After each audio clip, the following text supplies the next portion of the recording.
A través del profeta, en la primera lectura, hay un lamento de Dios, porque los pastores a quienes les confió cuidar a su pueblo no fueron fieles en el encargo, porque esos pastores no cuidaron al rebaño, es decir, al pueblo, sino que dejaron que se disperse. No fueron fieles a la encomienda recibida, porque muchas veces cae la tentación del ser humano de aprovecharse de las situaciones, de las circunstancias, incluso de las personas, en vez de hacer lo que en verdad el Señor nos pide y nos engrandece y ennoblece en nuestra vocación y misión humana, que es ponernos al servicio de los demás.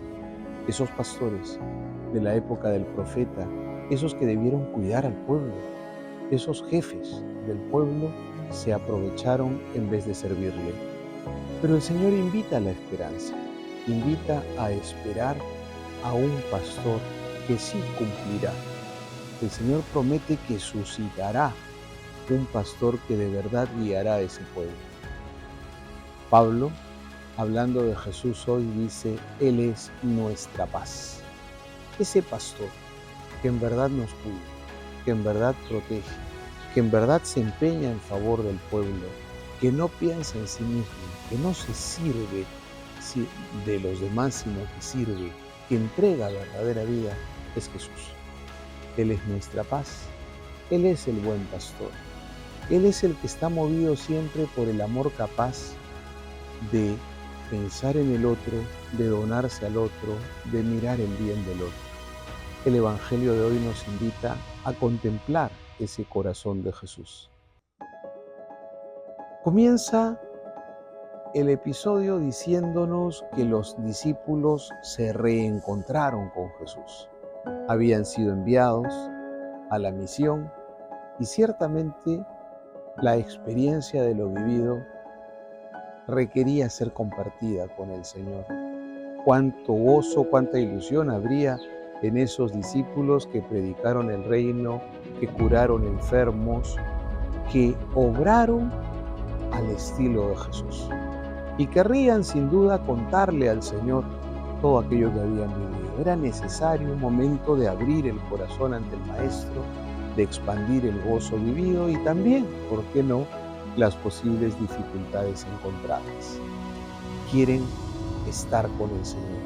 Y el Señor acoge ciertamente ese deseo y considera tan importante ese momento de estar con los discípulos oyéndoles, que les dijo que se fueran a otro lugar más tranquilo, porque donde estaban la gente iba y venía, les buscaban y no tenían tiempo ni para comer, nos dice el evangelista. Van a la otra orilla del mar. ¿Pero qué sucedió? Iban con un propósito claro: seguir expandiendo el corazón con Jesús, seguir hablando de lo vivido. El Señor estaba dispuesto a oírles, pero encontró que la gente se les adelantó, que llegaron incluso antes que ellos. Y en el corazón de Jesús hay un movimiento. Si bien es cierto, el deseo original era escuchar a sus discípulos, compartir la experiencia vivida, ahora había otra necesidad. Las personas que les habían seguido, se habían adelantado más bien, estaban como ovejas sin pastor. Y Jesús sintió compasión de ellos. Y la compasión le hizo postergar aquello para lo que habían venido, para ponerse al servicio de las personas que le buscaban. Compasión. El amor al que el Señor nos llama, la misión que el Señor nos encarga a todos los discípulos de Jesús, es tener un corazón como el suyo, compasivo. La compasión, que es capacidad de reconocer la necesidad del otro, y no solamente reconocer y entender la situación del otro, sobre todo en necesidad, sino el tomar la determinación y ponerse a disposición de servir al otro. El cristiano ha de ser compasivo. Los discípulos de Jesús hemos de imitar al Señor en el ser compasivos. que hoy tomemos esa decisión, que revisemos qué tal va la compasión en nuestra vida, que ese es un indicador de nuestro ser cristianos. Y si queremos ser seguidores de Jesús, que crezcamos en la capacidad de reconocer el dolor del hermano, el sufrimiento del hermano, la necesidad del hermano y de ir al encuentro con creatividad y fidelidad. Y así vayamos peregrinando hacia Dios.